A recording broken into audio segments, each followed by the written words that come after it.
Bharatiya Janata party के विधायक हैं, उन्होंने साजिश के तहत मेरा नामांकन रद्द करवाया है। यहाँ पर भाजपा ने और यहाँ के जो विधायक हैं उन्होंने साजिशन इस काम को अंजाम दिया गया है। ये एक कॉलोनी जो है ना मेरा परिवार की तरह, इसमें बहुत अच्छा रिस्पांस मिल रहा है। कोई भेदभाव नहीं है, लोग उठ के मुझे गले लगा रहे हैं कि हमारा बेटा चुनाव लड़ रहा है। नहीं बीजेपी को पूरी सपोर्ट है हमारे लिए, कमल वाले। नमस्कार, आप देख रहे हैं उदय प्रभात न्यूज। मैं हूं आपके साथ विवेक वर्मा।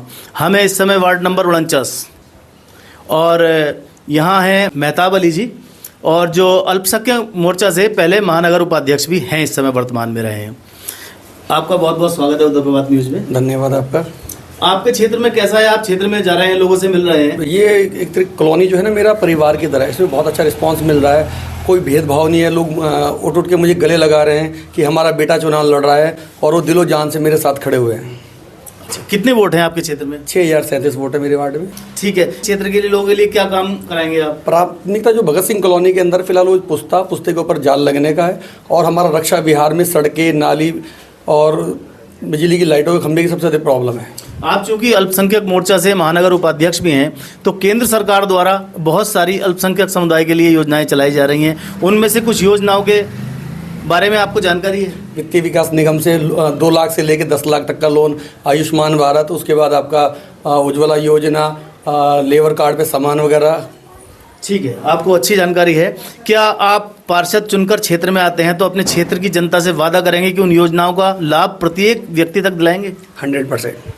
बहुत आपने अच्छे ढंग से कहा, 100%। चूंकि ये चीज़ वार्ड में हम बहुत जगह जा रहे हैं, लोगों में कम देखने को मिल रही है। ये क्षेत्र की जनता से वादा कर रहे हैं कि अगर पार्षद चुन के आते हैं तो अपने क्षेत्र की जनता को केंद्र और प्रदेश सरकार द्वारा पोषित योजनाओं का लाभ 100% दिलाएंगे। ठीक है, करने के लिए धन्यवाद। पार्षद इलियास अंसारी जी, और इस बार भी ये कांग्रेस के सिंबल से प्रत्याशी पद की दावेदारी थी, जिनका कि नामांकन रद्द हो चुका है। इलियास जी, क्या कारण मानते हैं नामांकन रद्द होने का? देखिए, नामांकन रद्द होने का जो कारण है, मेन कारण ये है कि भारतीय जनता पार्टी के विधायक हैं, उन्होंने साजिश के तहत मेरा नामांकन रद्द करवाया है। जबकि मेरा कोई अतिक्रमण नहीं था, कोई अतिक्रमण भी नहीं था, कुछ नहीं था, लेकिन फिर भी आपत्ति लगाई कि इन्होंने सरकारी भूमि पे पुस्ते पे अतिक्रमण कर रखा। अब उसको जो है ज़बरदस्ती आरओ को दबाव में लेके, प्रेशर में लेके मेरा नामांकन रद्द कराया गया। कांग्रेस पार्टी ने फिर मेरे ऊपर विश्वास जताया था और मुझे जो है फिर प्रत्याशी बनाया था उन्होंने, और मैंने पहले जो है पूरे उत्तराखंड में सबसे ज़्यादा वोटों से मैं जीता था, और यही वजह थी मेरे को कि ये तो जीता हुआ पार्षद है, इसे हराना मुश्किल है, इसका कैंसिल करवा दो। इस साजिश के तहत मुझे जो है मेरा नामांकन रद्द कराया गया। मैंने बहुत कहा, एसडीएम साहब भी थे वहाँ, एडीएम साहब भी थे, मैंने बहुत कहा, मैंने कहा तुम मेरे घर के सामने जाके देख लो, अगर अतिक्रमण है तो मुझे फांसी पे चढ़ा देना, जो सज़ा दोगे वो दे देना, एक बार ट्राई तो करवा लो, एक बार चेक तो करवा लो। किसी ने सुनी नहीं, क्योंकि विधायक का दबाव, सरकार का दबाव जो है वो ऐसा ही। जैसे कि आपने वार्ता के दौरान अभी बताया कि आपका नामांकन होने के बाद आपने इस क्षेत्र से जो अतिक्रमण वाला स्थान है वहाँ से अपना सामान हटाकर उसकी फ़ोटो भी लगाई थी। जी बिल्कुल, जब मेरे को आपत्ति का जवाब दिया, मैंने एफिडेविट दिए, आपत्ति के जवाब के साथ मैंने यहाँ की फ़ोटो भी लगाई कि यहाँ कोई अतिक्रमण नहीं है, कुछ नहीं है, और मैंने एडीएम साहब से भी कहा, एसडीएम साहब से भी कहा, लेकिन किसी ने मेरी बात सुनी नहीं सरकार के सामने। तो आपका ये मानना है कि आपके साथ कुछ साजिश के तहत हटाया गया है, और अब हमारे 2 कैंडिडेट यहाँ से चुनाव लड़ रहे हैं, एक बीजेपी का है और दूसरा जो है काऊ जी ने ही खड़ा कराया, वो दूसरा भी जो है वो भी बीजेपी के ही। उसका क्या उद्देश्य है दूसरा कैंडिडेट? जब आपका नामांकन आप मान रहे हैं उन्होंने साजिश के तहत रद्द कराया है, तो दूसरे कैंडिडेट को क्यों खड़ा कर रहे हैं? फिर वो इसलिए खड़ा करा है कि चाहे ये जीते, दोनों हाथों में लड्डू हैं, कि ये जीतेगा तब भी मेरा है, वो जीतेगा तब भी मेरा है। हम तो मेयर का चुनाव लड़ा रहे हैं, और मेयर का चुनाव ऐसा लड़ा रहे हैं कि अल्लाह के करम से मेयर हमारा जो है वीरेंद्र पोखरियाल जी, वो बहुत बड़ी उससे जीतेंगे, बहुत बड़ी लीड लेंगे। आपके क्षेत्र में कुल वोटर संख्या कितनी है? मेरे वार्ड में अब इस वक्त मेरे वार्ड में हैं, पहले तो 8,500 थे, फिर अब जो है 6,500 लगभग वोटर हैं यहाँ पे, और 6,500 में कम से कम 4,500 वोट जो है कांग्रेस का है। देखिए, आपके क्षेत्र में हमारी लोगों से भी बात हुई, जिस तरह से लग रहा है कि पार्षद के लिए वो मेहताब अली को चुनना चाहेंगे, लेकिन आपको क्या लगता है कि मेयर के लिए वो कांग्रेस के सिंबल के साथ जाएंगे, वीरेंद्र पोखरियाल पे वोटिंग करेंगे? बिल्कुल करेंगे, वो तो मजबूरी है उनकी। जब कैंडिडेट ही दोनों बीजेपी के हैं तो पार्षद किसी को तो लड़ाएंगे वो चुनाव।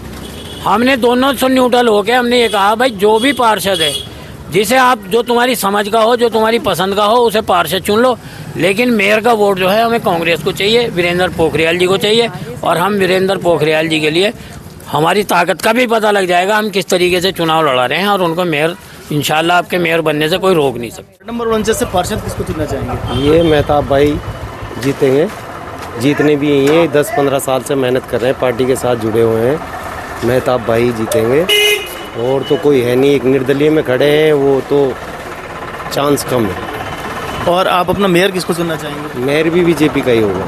तो बीजेपी सिंबल को आपका मत है, या आप चेहरा देखकर वोट देंगे? नहीं, बीजेपी को पूरी सपोर्ट है हमारी। ठीक है, हम यहाँ लोगों की राय जान रहे हैं, आम लोगों से हमारी बात हुई, काफ़ी लोगों का कहना है कि वो अपना पार्षद मेहताब अली को बनाएंगे और मेयर सौरभ थपलियाल को चुनकर भेजेंगे। भाजपा और निर्दलीय प्रत्याशी में है, आप किस प्रकार देखते हैं इस मुकाबले को? सर, मैं ये देखता हूँ कि यहाँ पर भाजपा ने और यहाँ के जो विधायक हैं उन्होंने साजिशन इस काम को अंजाम दिया गया है, क्योंकि यहाँ पर भाजपा ने अपना प्रत्याशी खड़ा करा।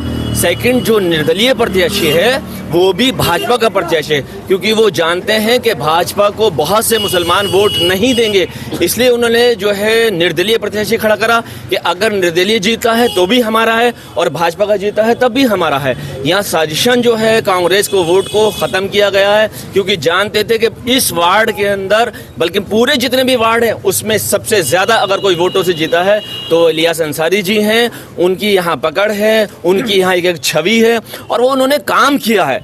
काम के बिहार पे हर इंसान जो है उनके साथ जुड़ा हुआ है, और फिर वो इस क्षेत्र में रहने वाले हैं, हर बंदे के साथ खड़े हैं। अगर किसी के साथ कोई प्रॉब्लम होती है तो वो शाना बशाना जो है उस बंदे के साथ खड़े हैं। तो हर इंसान का प्यार, मोहब्बत, हर चीज़ उनके साथ है, लाजिम बात है। ठीक है, इलियास अंसारी जी का तो नामांकन रद्द हो चुका है, मेयर के लिए आप किसको चुनना चाहेंगे? मेयर के लिए जी पोखरियाल जी का नाम है। बहरहाल जो उनके प्रत्याशी हैं, हम सब लोग कोशिश है हमारी कि हम जो है अच्छे प्रत्याशी को, अच्छे इंसान को जो है वो मेयर जो है लेकर के आए, ताकि वो सबके साथ जो है काम करे। सबका साथ सबका विकास नारा देना काम नहीं है, बल्कि हर एक के साथ आप खड़े होकर के दिखाएं कि चाहे वो हिंदू हो, चाहे वो मुसलमान हो, चाहे वो सिख हो, चाहे वो ईसाई हो, सब बराबर है। हिंदुस्तान के अंदर हर इंसान बराबर है। आज संविधान का भी मसला चल रहा है, इसीलिए ऐसे इंसान को लाना जरूरी है जो सबको साथ लेके चल सके। ठीक है, और लोगों से बात करते हैं इस बारे में, क्षेत्र में और लोगों की राय जानते हैं। कनिका, लोगों का क्या कहना है? चूंकि इस क्षेत्र में समीकरण बिगड़ चुके हैं, कांग्रेस प्रत्याशी का नामांकन रद्द हो चुका है, तो सीधे सीधे मुकाबला भाजपा और निर्दलीय प्रत्याशी के बीच आ चुका है। फाइट बदल चुकी है, क्षेत्र में समीकरण बदल चुके हैं। पार्षद का चुनाव लगता है कि एक तरफा होने जा रहा है। वार्ड में पार्षद किसको चुनना चाहेंगे? हम तो अपने मेहताब अली। अच्छा, मेयर के लिए किसको चुनना? मेयर के लिए जो इनका नाम भी याद नहीं है, वैसे गुलाब वाले ही है, कमल वाले। अच्छा, तो आप मतलब पूरी तरह से कैंडिडेट को न देख कर पार्टी सिंबल के साथ जाएंगे? किसको चुनना चाहेंगे अपने क्षेत्र से? इस बार मेहताब वाले जो हैं ये युवा प्रत्याशी हैं। हम चाह रहे हैं कि इनको एक बार चांस मिले और ये कुछ करें, और इनके बहुत दिन से इनकी इच्छा भी थी कि मैं यहाँ का प्रत्याशी बन के मैं कुछ करूँ, इस बस्ती के लिए कुछ करूँ। ये इनकी पहले से इनकी लगन थी इनकी, तो आज ऊपर वाले की सुन ली इनकी आवाज़। तो और मेयर किसको चुनना चाहेंगे? मैं कहता देखिए अभी इसका कोई फैसला हमने कराने, क्योंकि अभी हम अपने क्षेत्र के ही उनको करने में लगे हुए हैं। तो हम चाह रहे हैं कि मेहताब अली को इस बार अच्छे से पहुंचा दें, ताकि वो बस्ती का उद्धार और वो कर सके, वार्ड नंबर 49 के लिए कुछ कर सके। जान रहे हैं लोगों की राय, क्षेत्र में आए हैं वार्ड नंबर 49 में। देखते रहिए उदय प्रभात न्यूज़। हमारे चैनल को लाइक, शेयर और फॉलो करें।